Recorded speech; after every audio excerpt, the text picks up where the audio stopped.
everyone. Welcome back to A Bro's Guide to Glitter. This episode will be the first installment in a fashion-focused cluster of episodes, which I'll be calling Fashionista Fall. Today, we'll be discussing aesthetics and trends. We'll be discussing our favorite aesthetics and trends, maximalism, aesthetics that rise from the runway, and aesthetics that arise from TikTok and the general population. My guest today is someone I met this spring at NYU. We met each other at Stone Street doing on-screen acting, but he spent his primary training at Strasberg, where he learned method acting. However, this man is more than your average actor because he's also a model and musician.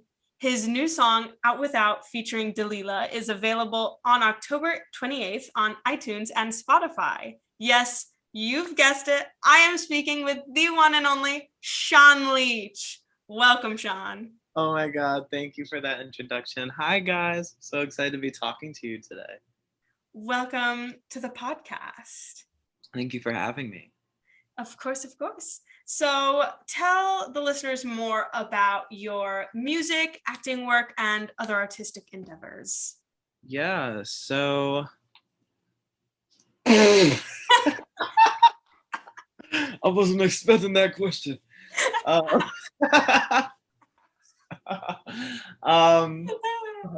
I know it's a very broad question, just tell us about your inspiration. Tell us about something you're proud about. Something I'm proud about. As an artist, I guess I've always tried to create things that can help people and will inspire people because of just how inspired I am from so many different artists and how they have helped me get through so many amazing things. It would be such a blessing to be able to do that for other people. So that's kind of my goal as an actor and musician and all that stuff. And when I'm writing a song, that's kind of what goes into it. And I really like to live by what Gaga used to say and do things like just make everything art. So that's kind of what I'm going for right now. I like that. That's a great artistic manifesto. Thank you. So this is the first of Fashionista Fall. Tell us your relationship to fashion. What has your style been like growing up, and how has that changed throughout your life? Yeah, so growing up, I always knew what I wanted to be wearing and all of that kind of stuff, but I grew up in a very small town in Buffalo, New York, in the suburbs, and it was super conservative and super, everyone was expected to have their white picket fence and have a degree and be a doctor or be a lawyer in business and kind of stick to the status quo back there. So it was very difficult to kind of have the space to be artistic. But also the funny thing is, growing up, we didn't have social media like we do now, which is so weird to say, and I feel so old for saying that. But yeah, like I didn't know what was supposed to look good and what was not. So I remember I was actually thinking about this the other day. My favorite shirt in the entire world was this Abercrombie t-shirt, and I really just thought it was like the pinnacle of everything. It said New York City on it, and I was just so obsessed with it, and I wear it all the time. But my most memorable outfit that I still reference when I'm like making fun of myself, because I feel like that's just so important to like be able to make fun of yourself and not take everything so seriously, is I actually had a name for this outfit. I called it Lemon and Lime, and I would wear yellow sweatpants and a lime green shirt. And I just thought it was the coolest, most different, unique thing ever. I love it. Yeah, no, I mean, I wouldn't be caught dead wearing that unless I was trying to be funny. But but yeah, that was kind of, yeah. And kind of after that, when I got to college, I moving from Buffalo to New York City, it was a big shift in culture and being able to have that space to express yourself. And it was really nice to be able to, I remember the first time that I was like, like I kind of want to wear nail polish. Like, what does that look like? And this was also before TikTok too. So it wasn't like trendy. yeah, it was kind of just like, I like paint on my nails. Like, I think that's really pretty. Like, let me see what I can do with that. And going back home, that wasn't super accepted, but here it was really cool. And I felt really good about that. I don't really have nail polish on the last few months because I've been shooting for the music video. But yeah, that was probably like my first step into dressing or like presenting myself in a way that felt unapologetically myself, which was really nice. Yeah, you hit on two really important things, which was first off, the idea that like trends and aesthetics are dispersed on social media, and the idea that what's popular in one place 20 years ago like would only be popular in that one city. And sure, there still is the idea of regional aesthetics, but now anyone from any city can see aesthetics that are popular in one place like New York City and be inspired by it. And on that point, before we started the podcast, Sean and I were actually talking about New York City aesthetics versus LA aesthetics, and the idea that in New York City, people are especially into using whatever kind of wacky colors or clothing choices to express themselves. And there really is no limit to what one can wear and who's allowed to wear what. So that's really cool.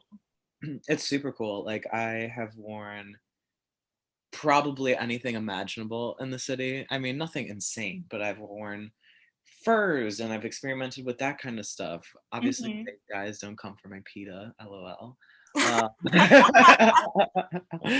Um, but I've worn like furs, and I've went like outside with like pink hair, and I've went outside with like fishnets and like just underwear on before for like thing. Like, there's really nothing makes you different here, which is really interesting. Like, Yeah. everyone has seen it, which gives you a lot of room to play, Yeah. which is kind of nice. um yeah. Yeah, I'm definitely someone, we were talking about this before the podcast. I'm someone who with what people would call very traditional style or perhaps basic. And that's just because I don't know, lack a certain amount of creativity when it comes to picking out my daily outfits. And I don't know, I wear what I wear. And so I do feel insecure sometimes compared to other people in New York who are absolute fashionistas.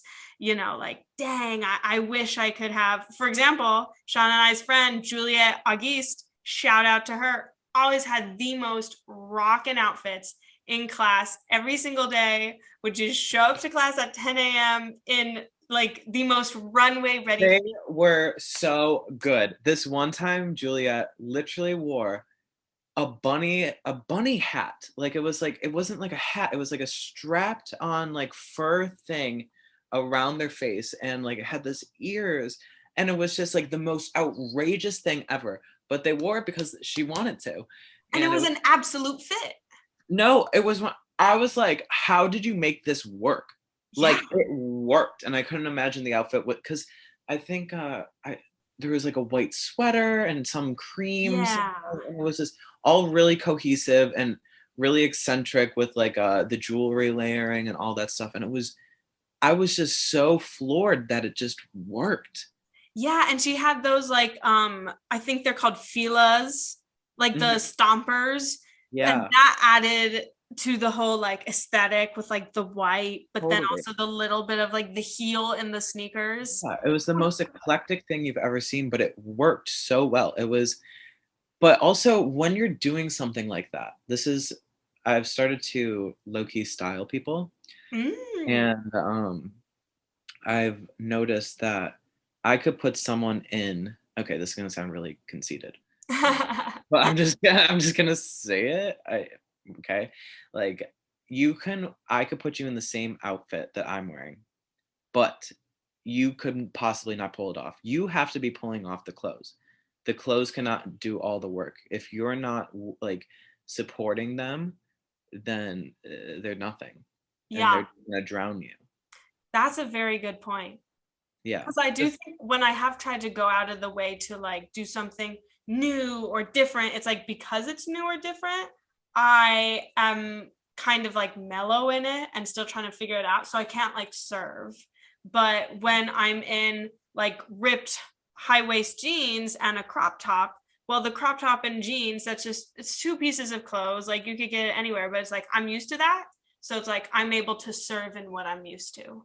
100%. And I think honestly, you could be wearing the most amazing gown or amazing suit or whatever, and it doesn't matter as long like if you're not supporting yourself with the confidence to feel good in it, it's not going to look like anything. Mm-hmm. It's just gonna terrible. Very good point. And Yeah. that's where the confidence in fashion comes in. Yeah. I think that's honestly the most important thing because I'll you know, like you can see someone wearing a white t-shirt and jeans, but for some reason you're like, whoa, like it's like you've never Yeah. seen white t-shirts and jeans before, and you're like, damn. But it's really because the person who's wearing it is helping, you know. Yeah, good Yeah. point. You Mhm. could, in white t-shirt and jeans, you could look like James Dean and the coolest guy, or you could look like a lazy slob. Exactly, To you. 100%, 100%. So let's talk about aesthetics. Let's do it. So I've always been confused of the definition of aesthetics. Because I thought that it was mainly fashion, but also environmental. And I remember referring to aesthetic in a fashion way my junior year of high school. And my English teacher was like, that's not what aesthetic means. That's not how you use aesthetic. And I was like, well, how do you use aesthetic? And he didn't respond. But the Wikipedia definition is concerned with beauty or the appreciation of beauty, which, Ooh, interesting. Because I guess I never knew the definition of it either. I kind of just knew how to like, you know, like just knew what it was. I yeah, didn't know that that was the definition. That's beautiful. yeah, it's a definition that you assume from its usage. That's really interesting. And because there's also the idea of habitual aesthetic, like someone, eats an apple in the rain and you point to them and you're like, oh, that's my aesthetic. It's Hmm. not like a fashion or, like environmental room decor thing, but people have deemed it an aesthetic. And there's Yeah, also the idea that books and films have aesthetic, but those books and films aesthetic derive from their individual tones and color palettes. Um, so yeah, how do you see aesthetics? I kind of think I see aesthetics as a cohesiveness of of intriguing beauty, I guess. Mm-hmm. I see it as something that just works, if that makes any sense. Yeah. That it kind of just clicks together, and it's almost kind of ties into branding and like your quote unquote brand. Like people will use that phrase Yes. now where it's like, oh, that's your brand, that's your aesthetic.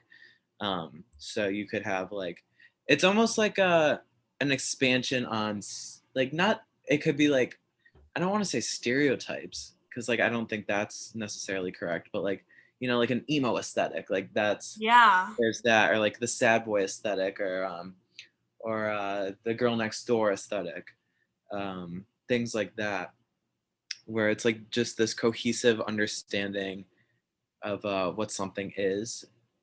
It's almost actually now that I'm talking about it, it really puts you in a box. Yeah. Well, and because there is the idea that like an aesthetic, a single item or a single color can't be an aesthetic. The color pink isn't an aesthetic Yeah, until you add a flower to it. Now yeah, there's like a flowery pink aesthetic. But if you yeah, didn't add a flower, if you added like, I don't know, a boombox, then yeah, there's just kind of like this badass hip hop girl aesthetic. yeah, Like it 100%. always comes in groupings. Yeah, I think it's just this cohesiveness of a bunch of things that create something. Mhm. Does that make any sense? I feel like it's so hard Yes. to define it, just as hard as it is to like create it. Yeah. Hmm. And so now here's an even more difficult quandary for you. Totally. When, what is the defining line between a trend and an aesthetic? For example, a big trend that arose during the pandemic, there was this kind of indie girl cow trend that arose during the pandemic. And, different indie people, styles, aesthetics, etc., have existed before this trend and before after. But there was like a trend to make everything you were wearing have cow prints and have a cow print wall. Yeah.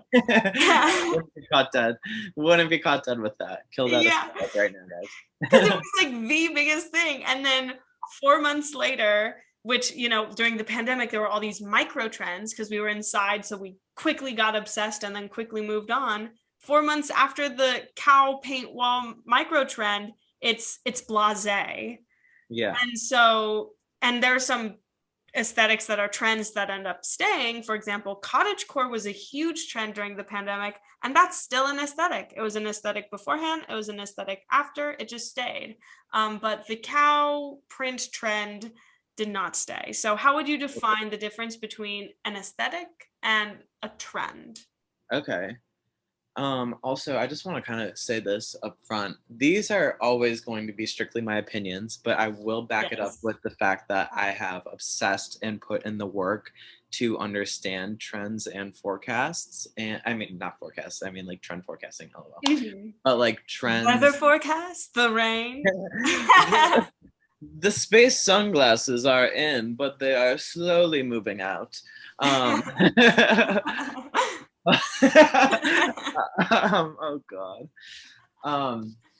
But yeah, these are strictly just my opinions that are from researching and being obsessed with fame and what works and beauty and art. So these are all going to be kind of my opinions. I just wanted to let you guys know that I'm not like just self-taught. So but the question was trend versus aesthetic. Yes.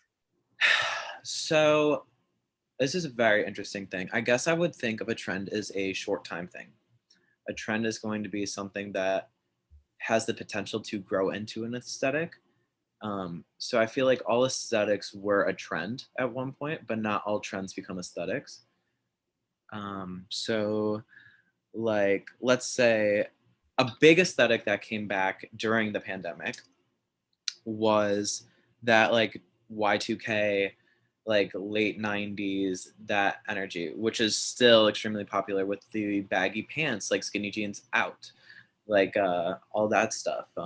Like my friend I was just on the phone with this morning was like Tamagotchi, like all that stuff. Y2K was a big trend during the pandemic, and how it has slowly became an aesthetic and a reoccurring aesthetic even now, because if I felt like if it lasted just like during the pandemic, that's a trend, that's like a little blue. But now that you see it in retail stores like Urban Outfitters, they don't really sell skinny jeans anymore, or like even a major fashion house like Balenciaga, they do not sell anything skinny anymore. Everything is oversized, everything is big, and that is an aesthetic. And Billie Eilish capitalized on that and all that stuff too. So yeah, and that the example of Y2K goes to your point of aesthetics appear in groups of things. Because it's not like, well, Squid Game can be trending, right, because it's a show, but then like the way you can interact with the Squid Game trend is by watching Squid Game or like buying the like specific merch and stuff. But with the Y2K aesthetic, it's not like a verified branded specific thing. It comes in the form of baggy jeans, baggy clothes, of scrunchies. and then you'll even see stuff. things like that. 100%. And then I feel like when it becomes aesthetic, you have a good point with it coming in like a big group. Like with a trend, it's usually like, oh, like Club Penguin's really trendy right now, or like, I mean, it's not, but like, like something like that. Like I've seen like things like that pop up, and it's something people get tired of really fast, but it hits hard, and then it goes like a TikTok dance or something like that. Yeah. But with the aesthetics, when it has that longevity, it goes from the baggy jeans to, oh, like now I can get a Tamagotchi again, or now I can see You see things like Clueless print become back in stores. Like anything that's going to remind someone of that era, it's being sold. Yeah. Okay. So, time to play a word association game. I am going to put 15 seconds on the clock. And in those 15 seconds, you're going to name every or any aesthetic or trend you can think of, or anything associated with aesthetics and trends. I realize now as I say this that 15 seconds is not enough. So if you go over or if you're having trouble thinking of anything, no worries. Okay. Here we go. Are you ready? I'm ready. Okay, ready, go. Okay, Paris, Kim Kardashian, Paris Hilton, Soft Boy, Coffee House, Spaceship, Gucci store. My God. Oh my God. Wait. I'm sorry. This is so stressful. That's an aesthetic within itself. Stressed, school. Oh, schoolboy, schoolgirl, school them. They. Halloween, Christmas, winter, beige. Beautiful. That's very well rounded. I especially appreciated coffee house. Yeah, I don't know. A very important aesthetic that was not coming to my mind while ideating this episode. Yeah, I don't know. It just has that vibe. I feel like aesthetic is definitely just that vibe. Yeah. It's so hard to categorize, but I think it's like a vibe. And because even with, you say Kim Kardashian, it's like, well, Kim Kardashian is a person, but so many people try to emulate Kim Kardashian. And this because she drives trends and she drives a lot of fashion choices. But I did see someone walk in front of me at the Grove the other day. And for a second, I thought it was Kim Kardashian. I knew it wasn't her, but it's 100%. like you get so many women with the long straight hair and the eye makeup and the leggings, and you're like, dang, is that a certain famous person? But you're like, no, they're just really following that person's aesthetic. Yeah, I'd say honestly the three most important women that that's a crazy thing to say. Yeah, well, go ahead, tell us your God, thesis. damn, this is just off the top of my head. Thinking of it right now, I would say three leading forces of aesthetics in the industry are Kim Kardashian, Ariana Grande, and Billie Eilish. I feel like they all bring really intense things to the table. Like, how many people have you seen now wear an oversized sweatshirt and no pants and like a high pony? Yeah. Or just high ponies. Like, what do you mean? Like, anyone who wears a high pony now, you think Ariana Grande, because that's her aesthetic. If she has that super intense, it's just I feel like that is a very important thing too, where aesthetics can come from. Yeah, Celebrity definitely. culture too. And then with Kim Kardashian, how in LA, you see a lot of sweatpants and sweatshirt, but that's like that is the aesthetic, and she created that with Kanye West. Like him or not, he has had a huge impact on culture with fashion. And with Billie Eilish, the oversized look and that edgy emo look is super, super huge when she was doing that. So. And even when she kind of switched out of that baggy stuff, I mean, I'm not sure how much baggy stuff she does now, but even when she like did that one photo shoot where she was wearing like a brassiere and you can like see her figure more. Burberry London Vogue. Yes, thank you. He knows his stuff. That did, coincide with developing change towards more tight things for women. Oh, 100%. And a big, huge driving force right now is actually Kim Kardashian. She is so influential that it's almost insane.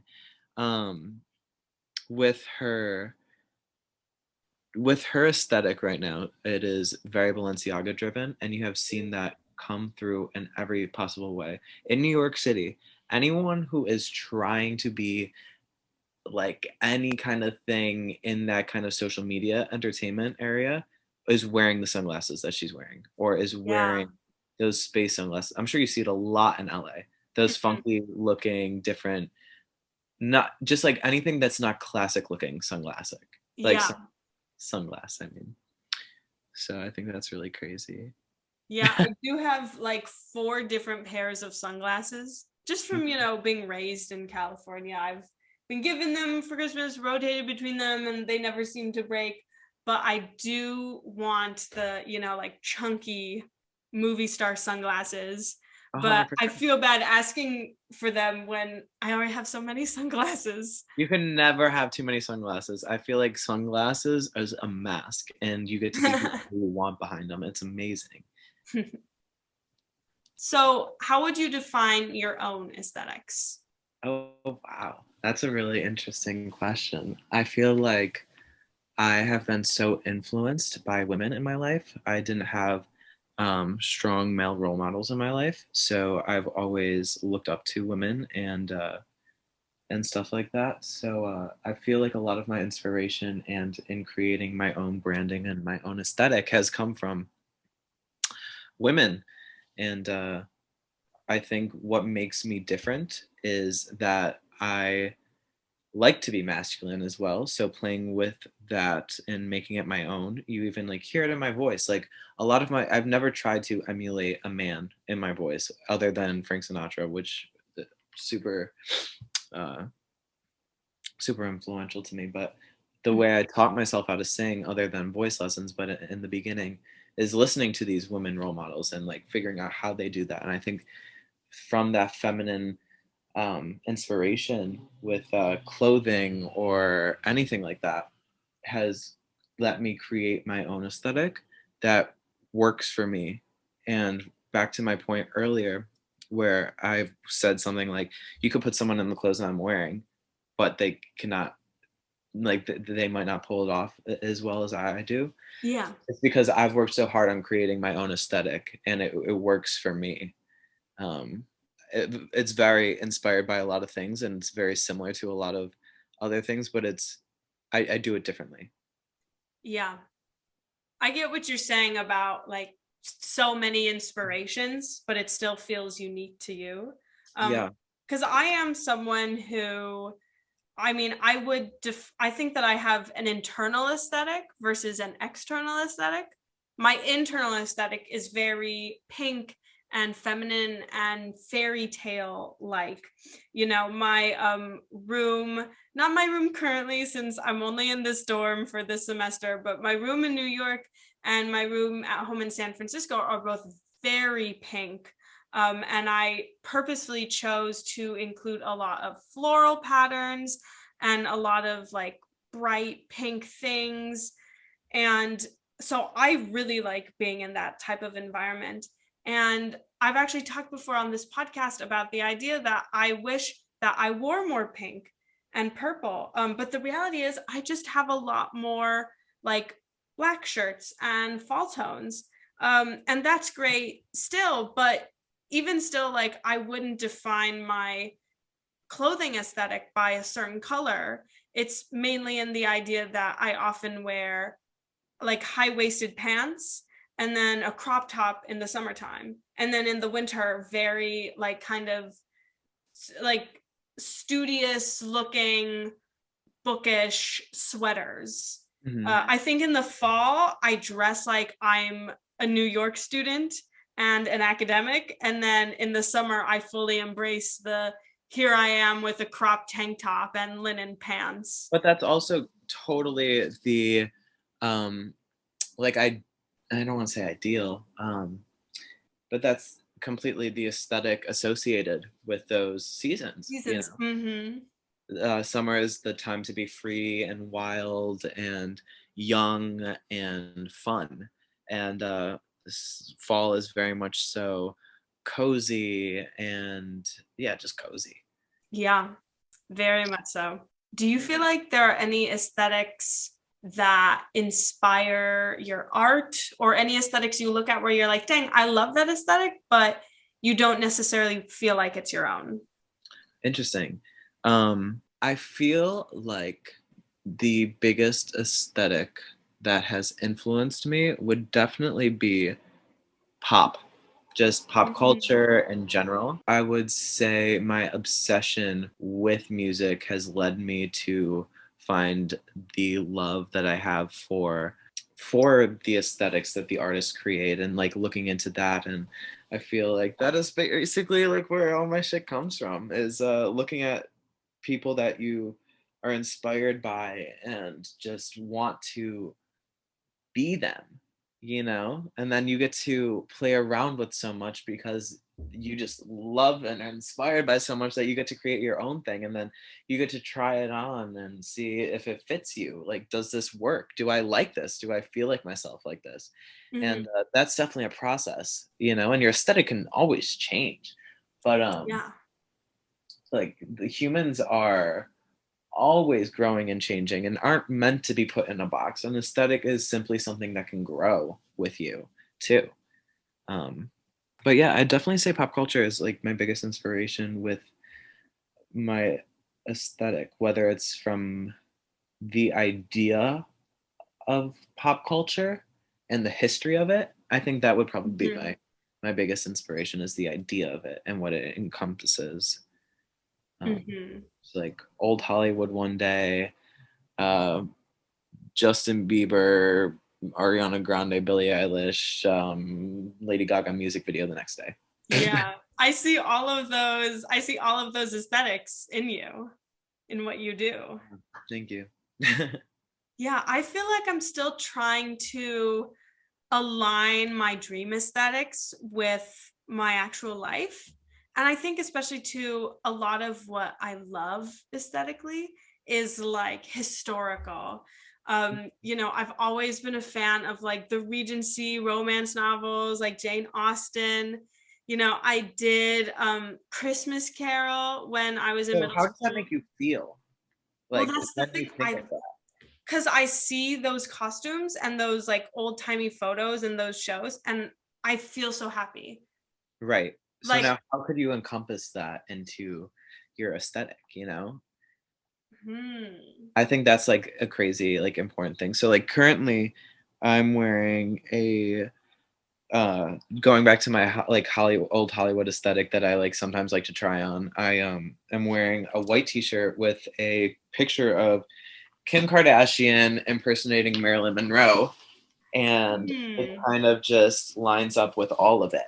I think it's Yeah. about those pieces that kind of speak to your heart, that make you happy. It might not be about dressing up as someone in a Jane Austen novel, rather than how does that Jane Austen novel make you feel, and like when you're having that feeling, what do you associate with that? Mm, that's a very good point, because it's like if I were to dress like I was from the 1810s, people would probably look at me silly, but like I can still wear a sundress and try to have a picnic and try to just do little things to make myself feel fancy. And And that's yeah, very good point. So are there any aesthetics you hate or dislike? aesthetics that I just like. Um, ooh. I don't know. I mean, that's a very personal thing, because, not to say I have no problem saying what I don't like, but Yeah. I just mean, like, who am I to say that someone feels good in their aesthetic is not correct or is not good? I don't feel entitled to be able to say that. But I do say things that I would not wear, or I would not, I think the most important thing people need to own are basics. Yeah. Like, I always stress that you can't just be buying. Okay, I'm just gonna speak freely on this, I guess, Of course, go because ahead. obviously you could, but like I'm just gonna say you can't. But you gotta start out with a closet that has basic things that all go together, that you can mix and match. Mhm. You can't just have checkered this and this and that because you love it. You have to go with, you know, a white t-shirt and like black jeans, like really you got to start off with that basic thing so that you can have that fun jacket and throw it on top and it's a new outfit. But if you don't have a closet full of those basic things, it's really hard to figure out where your aesthetic comes into play. It's almost like an artist having a blank canvas. Now, where can we go from there? That's a very good point. That's why I always say basics are so important, not to be basic, but so that you can become who you want to be through those. Yeah, that's a very good point. I too, like when I do think of like get nitpicky with which aesthetics should stay and go, it is with that basic stuff. Because what I've said for a long time is that I didn't understand the like Y2K low rise jeans trend. And because I mean, I was a kid during Y2K, you know, so were you. And I had some of those low rise jeans because, you know, someone bought it for me. And it's like, wait, how do I tuck my shirt into this? And why is my belly hanging over the edge of this? But then with, you know, the high-waisted pants, it's like, oh, this is great. It, you know, tucks everything in and it really like accentuates my figure. And so I'm like, you know, how come this can't be a thing forever? Why would anyone choose anything different? But then I have met a couple people who, and there are those people out there who really rock the low-rise jeans, you know, and it's a combination of like, you know, not just like body type, but also confidence and your personal choice. And I have met enough people to be able to be like, okay, you know what? For those people, low-rise jeans can stay, but it's like, as you know, on the condition that high-rise jeans please stay popular. Oh, totally. I feel like an aesthetic is only as good as you can carry it. Kind of going back to whatever we were talking about earlier, you know? It's like I have tried on that's an exaggeration. I've tried many pairs of those space fucking sunglasses and they look like shit on me. To the point where I was at Givenchy and I had been on a wait list for this pair of sunglasses. I was so excited. It was just the kind of look that is popular right now and being trendy. So I'm trying on the space sunglasses and they looked so bad on me that the people couldn't even sell them to me. That I was like, these look terrible on me. And the guy's like, let me try them on again. And I was like, I tried them back on and he just looks at me and he's like, nope. And so like, and you know, he makes commission off of that. So I think it's really important to understand that every aesthetic that's popular might not be for you. And that's okay. And that's where your own individual aesthetic comes into play. And that's so much more interesting than what anyone else is doing. Like if everyone else is doing the same thing, where is your individuality? You know? Yeah. Very well put. Yeah, being able to create your own aesthetic through other aesthetics, I think, is the most beautiful part. Yes, very well said. So let's talk about maximalism, because that's a big trend that arose from the pandemic and is actually here to stay. How would you define maximalism? A bunch of shit thrown together that I hate.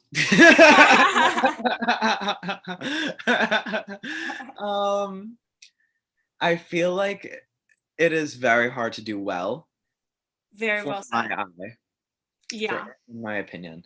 I think that you have to be really careful in order to make it work. But also, who's to say what does work if it makes you happy? Yeah. But that's why I always say to start with the basics, and then you can add on. Kind of trying to, like, I would say Juliet's outfit was maximalist, no? Yeah. With the bunny ears and the layered jewelry and the rings and the different shoes and this, but it worked. Yeah. Also, and it was also contained to one outfit rather than an entire room. And so doing an entire room in the maximalist style, there's more room for error. There's more room for error. Oh, that was so punny. I know. But with outfits, it's kind of like there can be a definitive hit. And since it's limited to like your person, then it's hard to go overboard. Yeah, I feel like as long as you are making it cohesive, it makes sense. Like, I would say if I had neon green and yellow. Oh my God, back to my lemon and lime fit. Okay, so you're wearing your lemon and lime fit. And and I think it's very tough to make that work. But because it's cohesive, it can work. Yeah. You know, if you threw in like blue shoes for no reason and you're wearing all green and yellow, it just doesn't work. It's just not appealing. As humans, we're attracted to symmetry. It's like a scientific fact. We are always looking for patterns and symmetry. So I feel like the best way to be appealing to someone is to find that symmetry in maximalism and that pattern in maximalism, which is just harder to master. It's not impossible, and it can look really cool when it's well done. But if you're starting out with aesthetics, I don't think that's the place to start. Yeah, that's a good point. And it's interesting to hear your perspective of maximalism in terms of like fashion specifically, because I feel like all of the maximalist TikToks that I find are in terms of like interior decor. And there seems to be like two different camps with that. One being like it's maximalist because it looks expensive and everything is gold accented. And like when you think of like Versace. Yeah. But it's like if you do it, if it's maximalist in that way and just trying to be expensive, then to a certain point, that's not like attainable to every type of person and every different socioeconomic class, right? But then I've also seen it in terms of like you own a bunch of stuff. Like the wall is cluttered and filled with different pictures, frames, posters, mirror, etc. The room is full.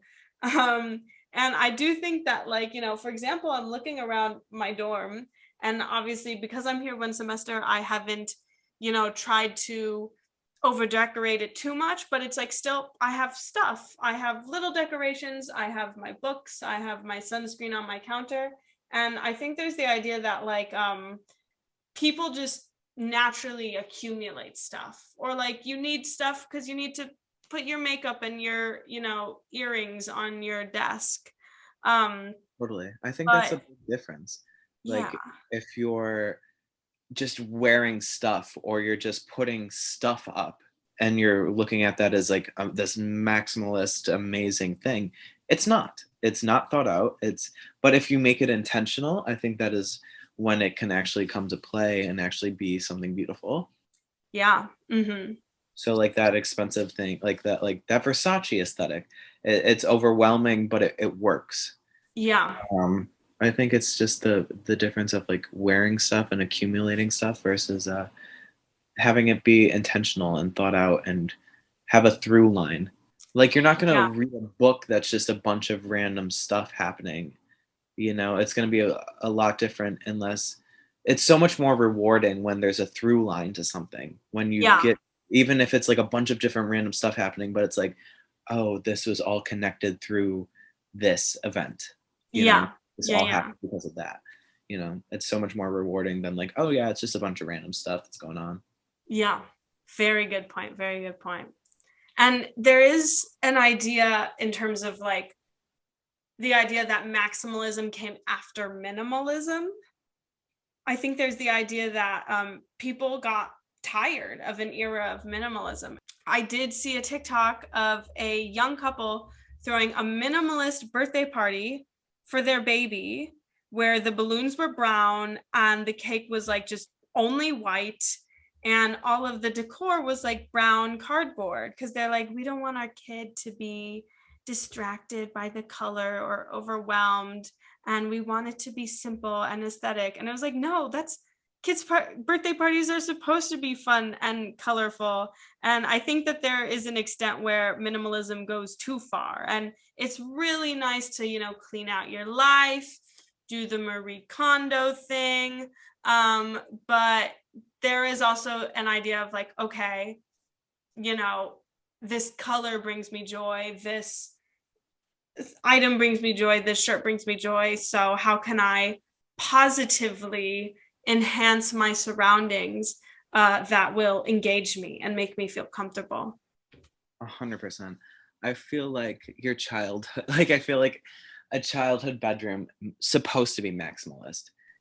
Growing up, when you go back to that childhood bedroom, you like see random posters that you liked and like random toys or like just like weird clothes that you had. And then you go back to your grown-up apartment or your grown-up house and whatever, and you see how much more clean and put together it is and thought out.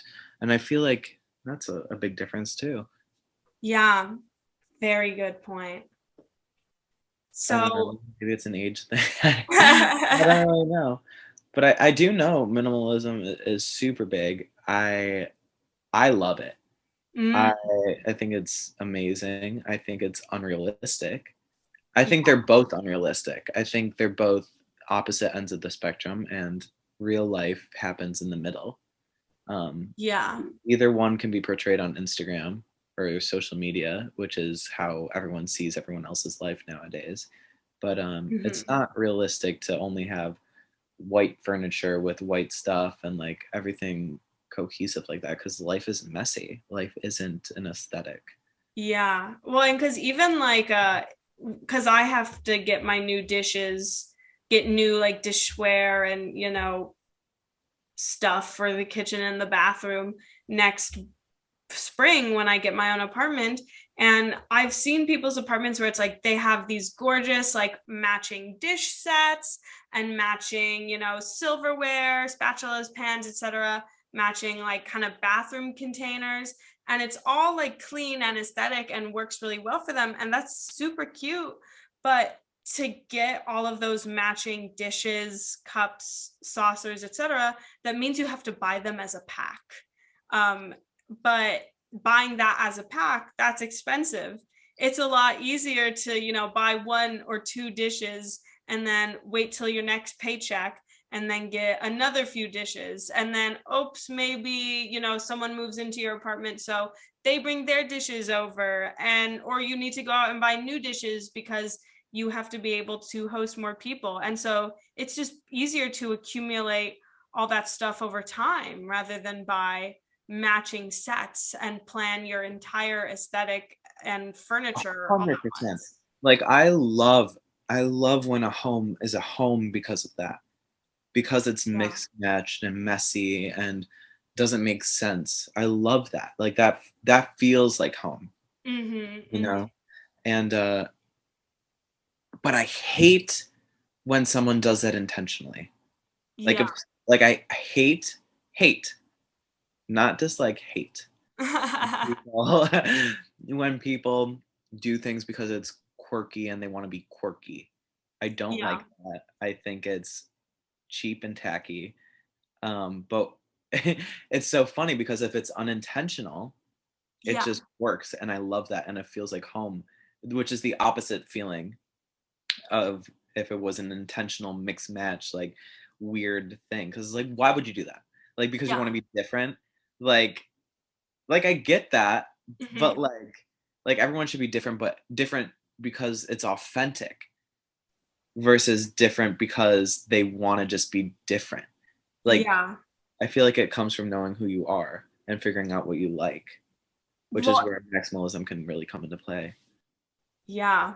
And that gets into the idea of like, what's something that's a trend or aesthetic because the general population genuinely is interested in it and pursues it and they like the photos on social media or whatever. So those photos are boosted versus like when a marketing company or the runway is like, this is the trend, this is the aesthetic, this is what you should want.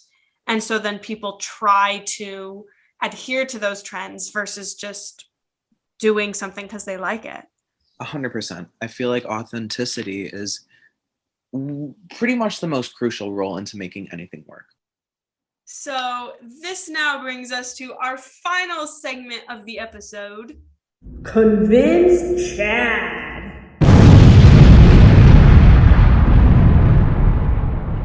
Woo! So typically this section is for the guest to explain why the topic we discussed today isn't just quote unquote for girls, but for everyone. And at first I thought, well, there are plenty of trends and aesthetics and fads that aren't female specific or exclusive, so maybe I should choose one female marketed trend for Sean to argue.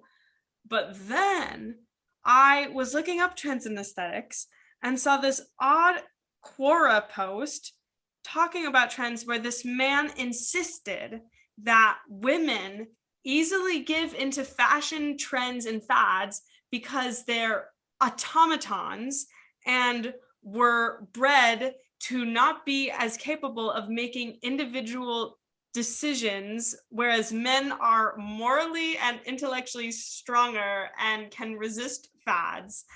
And all of this is obviously fake. We can acknowledge the misogynism in this Quora post now. But putting the misogyny aside, Sean, would you like to explain to this man on the internet how everyone indulges in aesthetics and trends, and it is not just, as this man believes, for women? Yes. Okay. I'm gonna turn on my my broy voice for a second. Salt. Is this thing on? Oh. Salted. Nah, what's up, bro? So you're just fucking dumb. I don't know. Like, honestly, like, how could you be so stupid to think that that doesn't affect you? Aesthetics and trends affect everything, from everything you buy to the packaging that is purchased on whatever product that you use. Like, I don't know what you use, like hopefully condoms, because no one should have your babies. I don't know what I'm saying. But basically, if you don't think trends and aesthetics affect your everyday life, then you are not paying attention. And that is super just